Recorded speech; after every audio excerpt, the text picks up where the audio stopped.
Saturnin, David, bonjour. Bonjour. On vient parler un petit peu de vos performances en équipe nationale. Le 24 mars dernier, vous avez joué, donc tous les deux, titulaires, avec le Bénin face au Togo. Et vous vous êtes qualifiés pour la CAN qui aura lieu cet été. Quelques jours après, là, une bonne dizaine de jours, comment vous vous sentez? Vous êtes redescendu un petit peu ou c'est encore dans la tête? Déjà, c'est un grand honneur de jouer pour son pays, pour sa nation. On était fiers de défendre les couleurs du pays. Après cette qualif, on était tous heureux, on était tous contents. Après, il n'y avait pas beaucoup de temps pour revenir au club, mais là, on est redescendu un peu quand même. Sat, toi aussi, là, c'est bon, c'est digéré un petit peu? Ouais, c'est digéré. Maintenant, il faut penser à autre chose. Voilà, la qualif, elle était un objectif et elle est faite. Voilà, maintenant, voilà, il faut penser à autre chose, quoi. Alors on va reparler un petit peu du match en lui-même. Il vous fallait donc un match nul au moins pour vous qualifier face au Togo. Et donc en fait vous êtes bien parti dès la 13e minute. David, c'est toi qui ouvre le score. Tu peux nous raconter un peu ce but? Oui, on avait un plan de jeu, c'était de mettre la pression au début du match. Et c'est ce qu'on a essayé de faire. Sur mon but, c'était un but sur contre-attaque. On récupère le ballon, après j'essaie de faire un appel en profondeur. J'essaie de dépasser mon adversaire direct, je contrôle, après je résiste. J'étais face au gardien, je mets un plat de pied gauche et après la balle elle rentre. On a bien débuté ce match, il le fallait pour pouvoir bien aborder ce match. C'est un but typiquement dans le style de David Gigla, ça t'a laissé parler la vitesse. Oui, je savais que j'allais vite. Après, il y a une bonne passe de mon coéquipier aussi qui m'a vu et m'a donné la passe dans le bon tempo. Et moi, j'ai essayé de finir l'occasion comme il fallait. T'as ressenti quoi au moment du but? Parce que là, vous dites c'est un grand pas quand même déjà pour la qualif. Ouais, après le but, je ne savais pas comment l'expliquer. On savait que ça allait être dur le début de match. Après, parce qu'il faisait très très chaud, on jouait sur 32 degrés. Et après ce but, on s'est senti plus libéré. Ça nous a permis de bien aborder ce match. Donc vous avez tenu ce 1-0 jusqu'à la 72e minute. Et c'est Emmanuel Adebayor, le connu Adebayor, qui égalise. Sat, ce but, tu pouvais rien faire, c'était compliqué? Ouais, d'abord, c'était un coup franc, voilà, qu'on pouvait un peu éviter. Mais après, ce sont les faits de jeu. Et après, sur le coup franc, il y a un petit faute de marquage. Donc le mec il met une tête à bout portant que j'arrive à dévier comme un réflexe. Mais malheureusement, c'était dans la surface où voilà, un grand attaquant comme Adebayor, voilà, il a senti le coup. Donc après, il a juste à pousser le ballon dans le filet, quoi. Vous avez douté à ce moment-là, là, après l'égalisation? Oui, il y a un peu de doute. Parce qu'à la 71e minute, c'est ça? Ouais, 72e. Voilà, 72e ouais. minute, voilà, quand tu te fais égaliser avec un match aussi important et qu'il y a la pression et tout, voilà, il y a un peu de doute. Mais après, voilà, avec les cadres et tout, on s'est dit voilà, il faut se calmer, de ne pas s'affoler.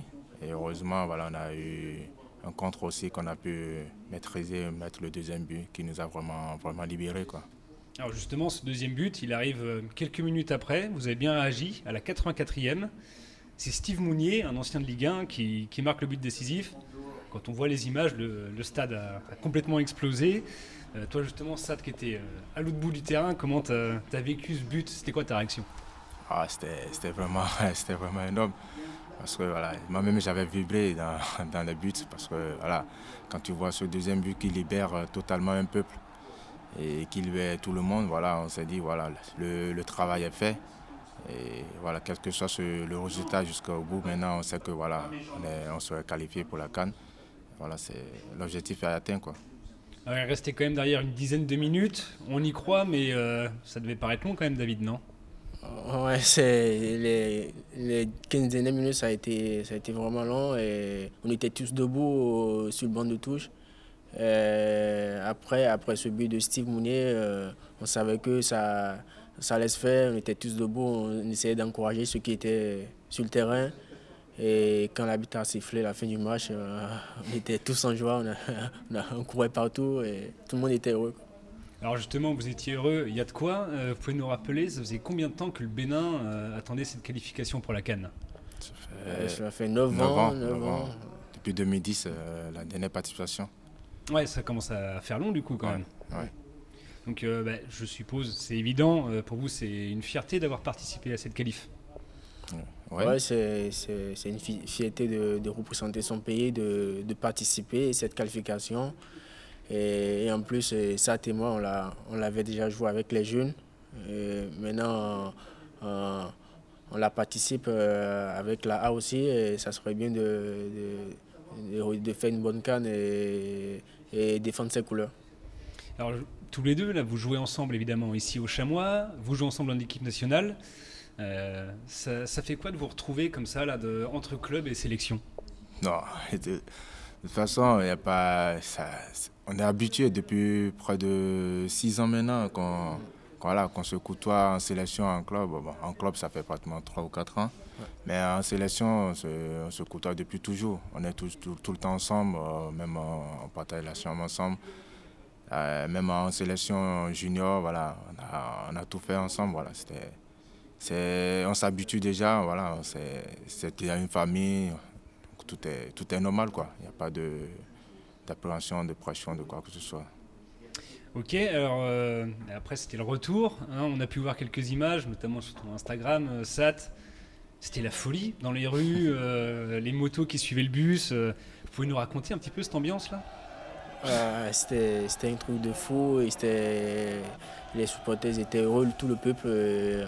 Quand on rentrait à l'hôtel, il y avait des supporters avec les motos et tout qui nous suivaient dans le bus. On n'a jamais vu ça, moi je n'ai jamais vu ça auparavant. Et tout le monde ça courait dans tous les sens. On voyait ce qu'on pouvait donner au peuple béninois, à 11 millions d'habitants. Et si on voyait ce qu'on pouvait les donner, franchement, après on est fiers d'avoir fait ce match et d'être qualifiés. Maintenant, il va falloir bien se préparer et faire une bonne CAN. Ça doit quand même faire chaud au cœur, c'est une émotion assez dingue. Si on compare entre guillemets par rapport à la Ligue 2, quand on voit les stades qui sont peu remplis, là le stade était plein, plus la joie derrière, enfin ça fait quelque chose forcément. Oui, ça. D'abord le stade lui-même, ça prend 40 000. Et sur ce match, sincèrement, il y avait près de 50 000, même plus. Parce que même en dehors du stade, il y avait des écrans géants et tout. Tout le monde voulait vivre ce match, voilà, tout le monde. Mais à midi, déjà, le stade était déjà plein, alors que le match était à 16 h. Le stade était déjà bloqué à midi. Donc, comme on a dit tantôt, ça fait 9 ans, donc personne ne voulait rater l'événement. On y croyait, même le peuple, tout le monde croyait à cette qualification. Et sincèrement, c'était énorme, c'était vraiment bien, quoi. Vous aviez conscience avant ce match du tel engouement qu'il y avait au Bénin pour cette qualification? Oui. On était tous conscients que ça allait être un match, ça allait être le combat parce que le Togo c'est un pays voisin, après tout on est des frères. On savait que ça n'allait pas être facile, du coup on s'est donné les moyens, même juste avant le match. On était tous, on avait la pression, mais c'était une pression positive en fait. Après, on s'est préparé au mieux pour pouvoir arracher cette qualification. Alors la qualification du coup, c'est fait. La CAN c'est cet été. Justement, ça va être quoi l'objectif du Bénin à cette CAN? L'objectif d'abord, voilà, c'est bien se préparer. Et ensuite, depuis longtemps, depuis qu'on passe à faire la 4e participation pour le Bénin, on n'a jamais gagné un match. Et maintenant, il faut bien se préparer. L'objectif, c'est de faire tout faire pour gagner juste un match. Après, on verra. Si tu arrives à gagner un match en poule et tout, les résultats des autres équipes, ça te permet peut-être aussi d'aller au second tour. Mais pour l'instant, l'objectif, c'est de bien se préparer et d'arriver à gagner un match. Après, on verra la suite, quoi. Ok, Saturnin, David, on arrive à la fin de cette interview. Est-ce que vous avez un dernier mot, un message, des remerciements, quelque chose par rapport à cette belle qualif?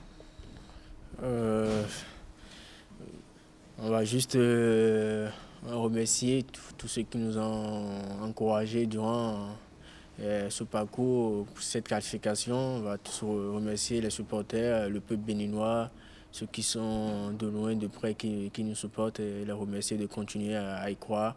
Et on va essayer de bien se préparer et faire une bonne CAN.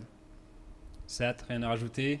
Rien à ajouter, il a tout dit. Voilà, faut y croire en nous. On sait que voilà, on a un groupe jeune et solide avec quelques cadres qui sont avec nous. Voilà, on sait que le peuple croit toujours en nous. C'est à nous maintenant d'être plus performants sur le stade et donner plus d'engouement et plus de faveur au peuple béninois.